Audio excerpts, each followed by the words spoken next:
जोहार साथियों, मैं मुकेश बिरुआ। माननीय सर्वोच्च न्यायालय ने हाल ही में दिए गए निर्णय रामचरण एवं अन्य बनाम सुखराम एवं अन्य सिविल अपील संख्या 9537/2025 में यह स्पष्ट किया कि व्यक्तिगत खेती का अभाव यानी कि खेती नहीं करने या विवाह के बाद स्थानांतरण यानी अपने पति के घर जाने पर किसी आदिवासी महिला को उसके वैध उत्तराधिकार से वंचित नहीं किया जा सकता। एक तरह से देखा जाए तो यह निर्णय आदिवासी महिलाओं के संपत्ति के अधिकारों के संबंध में संवैधानिक समानता के सिद्धांतों को प्रथागत कानूनों पर प्राथमिकता देता है। यह विषय कृषि भूमि पर उत्तराधिकार संबंधी अधिकार लंबे समय से रूढ़िगत मान्यता और पितृसत्तात्मक दृष्टिकोण के कारण विवादित रहे हैं। ऐसा लगता है कि छोटा नागपुर काश्तकारी अधिनियम 1908 जो झारखंड में आदिवासी भूमि की रक्षा के लिए एक महत्वपूर्ण कानून है, वह मूलतः कृषि भूमि का उपयोग करने के सिद्धांत पर आधारित है। उसी के कारण ऐसा अर्थ निकाला गया कि विवाहित महिला को उनके पैतृक कृषि भूमि में विवाह के बाद पति के यहाँ स्थायी रूप से रहने के कारण और अपने पैतृक जगह को छोड़ देने के कारण उन्हें पैतृक भूमि में अधिकार नहीं मिलता है। साथ ही खूंट कटी जमीन की मालिकी आदिवासी सिद्धांत भी जमीन को मर्द वारिस में ही रखने की परंपरा कहती है। मैं शुरू से ही कुछ टर्मिनोलॉजी पर स्पष्ट रूप से आपत्ति जताता रहा हूँ, जिसमें खतियान आधारित मालिकी और आदिवासी होकर रैयत के रूप में परिभाषित होना शामिल है। जिस तरह जल, जंगल और जमीन आदिवासियों की विरासत है न कि संपत्ति, उसी तरह पैतृक भूमि भी आदिवासियों की विरासत ही है न कि संपत्ति। अब चूंकि खतियान में सेटलमेंट के मार्फत दर्ज करके देश की सरकारों ने हमें रैयत बना दिया, उस हिसाब से ज़मीन अब हमारी संपत्ति हुई। उस हिसाब से महिलाओं को समान अधिकार की बात कानूनन जायज़ बताई गई है। मेरे इस वीडियो में आपने देखा कि खतियान ही हमारी ज़मीनों को, हमारे जल, जंगल और ज़मीन जैसे विरासतों को बाजारू चीज़ बना दिया है। वही स्थिति आज ज़मीन को संपत्ति के रूप में देखने से हो रही है, जिसमें माननीय सुप्रीम कोर्ट ने आदिवासियों की रूढ़िवादी परंपराओं के ऊपर संविधान की व्याख्या करते हुए आदिवासियों के पारंपरिक रूढ़ियों के खिलाफ फैसला दिया है। यदि खतियान नहीं होता तो गांव की सारी संपत्ति सामूहिक होती। गांव में आदिवासी निवास करते न कि रैयत। वैसे में कोई भी ज़मीन किसी भी स्तर पर हस्तांतरित नहीं हो सकती थी, लेकिन व्यक्तिगत लालच और ज़रूरतों ने हम सभी को खतियानदारी बना दिया और कानूनी भाषा में आज हम उस ज़मीन के रैयत हैं, यानी कि टेनेंट, यानी ज़मीन हमें सरकार ने दिया है। इसी कारण से हम अपने ज़मीन का लगान सरकार को देते हैं। यह भाषा पूरी तरह से इस समय आपको परिपक्व नज़र नहीं आएगी, जिससे हम कहते हैं कि हम ज़मीन के मालिक हैं। यदि मालिक हैं तो लगान सरकार को हम क्यों देते हैं? तो एक विचार तो यह हुआ कि खतियान ने हमारी ज़मीन को बाजारू संपत्ति के रूप में स्थापित कर दिया और उसे आज कोई भी व्यक्ति बेच या खरीद सकता है। आगे हम CNT एक्ट की नज़र में पैतृक संपत्ति में आदिवासी महिलाओं के अधिकार को देखने की कोशिश करेंगे। साथ ही हमारी जो पारंपरिक समझ है उसका भी विश्लेषण करने का प्रयास करेंगे। छोटा नागपुर काश्तकारी अधिनियम यानी CNT एक्ट 1908 का प्राथमिक उद्देश्य है आदिवासी भूमि के गैर आदिवासियों को अवैध अंतरण को रोकना और पारंपरिक रैयत अधिकारों की रक्षा करना है।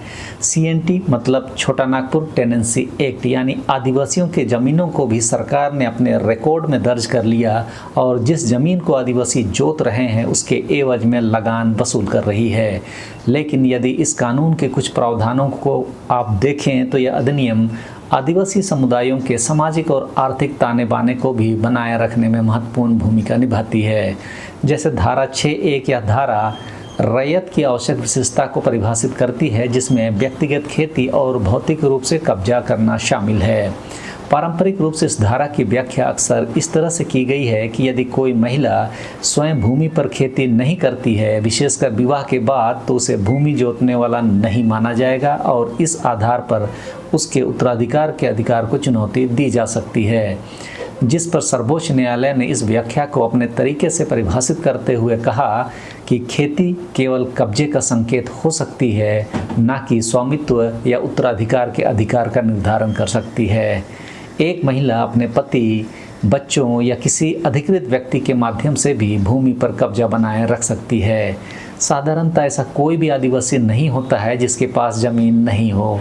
तो जब महिला का विवाह अपने आदिवासी समुदाय में होता है तो विवाह के बाद अपने पति के हिस्से की पूरी ज़मीन उसकी भी हो जाती है। यदि पैतृक भूमि का हिस्सा भी महिला को मिलेगा तो उसके हिस्से में 2 जगह की ज़मीन होगी, एक पैतृक और एक उनके ससुराल की। ऐसे में समानता का अधिकार जो संविधान देता है उसे किस तरह से समझा जाएगा? उसका भाई को अपने पिता से 1 भाग मिलेगा, महिला को भी 1 भाग, लेकिन महिला को अपने पति के यहाँ भी हिस्सा मिलेगा। वैसे में महिला का भाग तो स्वाभाविक रूप से बहुत ज़्यादा हो जाएगा। तो इसे समानता के अधिकार के तहत किस तरह देखा जाएगा, इस पर भी चर्चा होनी चाहिए। धारा 17 कहती है कि अधिभोग अधिकार यानी कि ऑक्युपेंसी राइट्स योग्य उत्तराधिकारियों को हस्तांतरित होंगे। यह अधिनियम पुरुष और महिला उत्तराधिकारियों के बीच कोई भेद नहीं करता है और न ही विवाहित बेटियों को उत्तराधिकार से वंचित करने का कोई प्रावधान करता है। इससे भी यह तात्पर्य निकाला जा सकता है कि यदि कोई प्रथागत या रूढ़िगत कानून विवाहित महिलाओं को उत्तराधिकार से वंचित करती है तो उसे संवैधानिक वैधता के लिए संविधान के अनुच्छेद 14 और अनुच्छेद 15 के तहत परखा जाएगा। और माननीय सुप्रीम कोर्ट की व्याख्या में यह स्पष्ट हुआ है कि ऐसी कोई भी रूढ़ी या प्रथा जो लिंग के आधार पर भेदभाव करती है असंवैधानिक मानी जाएगी। धारा 46 स्वैच्छिक अंतरणों जैसे विक्रय, पट्टा यानी लीज, उपहार या दान इत्यादि पर नियंत्रण लगाती है, जिसके लिए उपायुक्त की पूर्व स्वीकृति आवश्यक होती है। इस धारा का उद्देश्य आदिवासी भूमि को गैर आदिवासियों के हाथों में जाने से रोकना है। आदिवासी महिला का विवाह यदि किसी गैर आदिवासी पुरुष से होता है तो अपनी भूमि को अपने पति या गैर आदिवासी बच्चों को हस्तांतरित नहीं कर सकती, क्योंकि वह धारा 46 के तहत प्रतिबंधित है। हालांकि मौसवाद की सुनी कुंवर बनम आंडू महतो के मामले में पटना उच्च न्यायालय ने स्पष्ट किया कि उत्तराधिकार और वसीयत के माध्यम से संपत्ति का अंतरण इस धारा के अधीन नहीं आता है। इसका मतलब यही हुआ कि उत्तराधिकार के माध्यम से प्राप्त भूमि के लिए उपायुक्त की पूर्व स्वीकृति की आवश्यकता नहीं होगी। यदि आदिवासी महिला उसी पुलिस स्टेशन क्षेत्र के आदिवासी पुरुष से विवाह करती है तो धारा 46 के तहत उसकी जोत का हस्तांतरण संभव हो सकता है। भले ही धारा 46 ऐसे हस्तांतरण को अनुमति देता हो, लेकिन महिला के पति के परिवार की भूमि पर निर्भर होने से उसके पैतृक भूमि पर नियंत्रण रखना आसान नहीं होगा। वैसे भी आदिवासी समुदायों में परंपरा के अनुसार विवाह के बाद महिला को अपने पति के पैतृक भूमि पर अधिकार मिलता है, न कि खुद की। जैसे कि हमने ऊपर बताया कि खुद की पैतृक और पति की पैतृक जमीन पर अधिकार मिलने से महिला की संपत्ति गैर जरूरी रूप से असमान होगी, क्योंकि उसी के भाइयों को एक हिस्सा मिलेगा, जबकि महिला को अपने पैतृक में एक तो अपने पति के हिस्से का भी एक हिस्सा इस फैसले से मिलेगा, जो कि समानता के सिद्धांत के अनुसार प्राकृतिक न्याय नहीं माना जा सकता, क्योंकि उनके भाइयों को तो एक मिलेगा और उसे तब तक 2 हो चुका होगा। अब भले ही धारा 46 के तहत विवाह के बाद भी महिला अपने पैतृक जमीन की कानूनी मालिक बन सकती है, लेकिन उस जमीन का हस्तांतरण या उपयोग परंपरा और कानूनी प्रतिबंधों के अधीन ही होगा।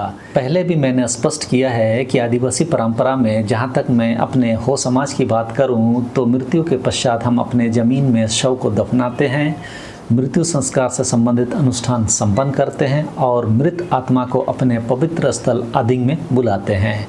विवाह के बाद अपने पैतृक घर में महिलाओं को यह अधिकार नहीं होता है, लेकिन अविवाहित ही यदि वे जीवन गुजारते हैं तो वे सभी अधिकार उन्हें भी मिल जाता है। विवाह होने के बाद आदिवासी हो समाज के सभी अनुष्ठान उनके पति के घर में ही संपन्न किए जाते हैं।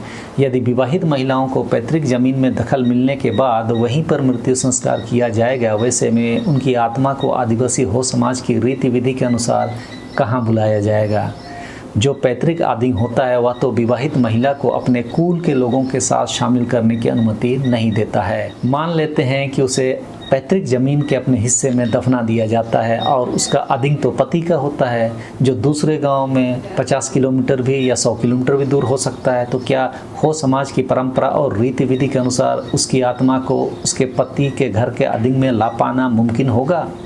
क्या इस बारे में भी सुप्रीम कोर्ट ही फैसला करेगी? अब सवाल उठता है कि क्या आदिवासी समाज अपने रूढ़ी और परंपराओं को इस कारण से मानना छोड़ देगा क्योंकि समानता और लिंग भेद के अधिकार के आधार पर आदिवासियों की रूढ़ी परंपरा को माननीय सुप्रीम कोर्ट ने गौण माना है। वैसे में आदिवासियों की जो अपनी पारंपरिक रूढ़ी व्यवस्था को बनाए रखने के लिए अब और ज़्यादा चिंतनशील होना होगा।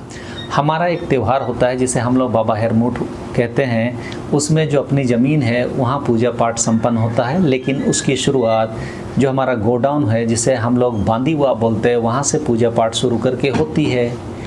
यदि महिला को भी हम अपने घर में अधिकार देंगे तो वो किस बांदीवा में अपना संपत्ति रखेगी और अपने खेत में कैसे वो जोतेगी, जो कि बांदीवा तो उसके पति का घर का होगा। तो क्या अपने पति के बांदीवा से धान लाकर अपने पैतृक जमीन में वो बिछड़ा लगाएगी?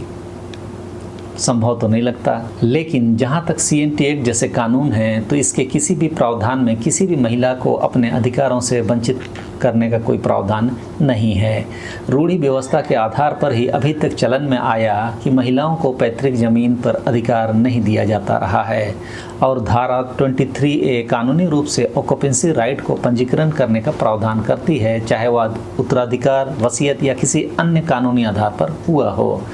इस तरह से यह धारा आदिवासी महिलाओं को भी प्राप्त भूमि का नामांतरण कराने का अधिकार देती है, जैसे कि पुरुषों को देती है। यह धारा किसी व्यक्ति के द्वारा स्वयं खेती करने या नहीं करने या उनका निवास स्थान कहाँ पर है इसकी व्याख्या नहीं करता है।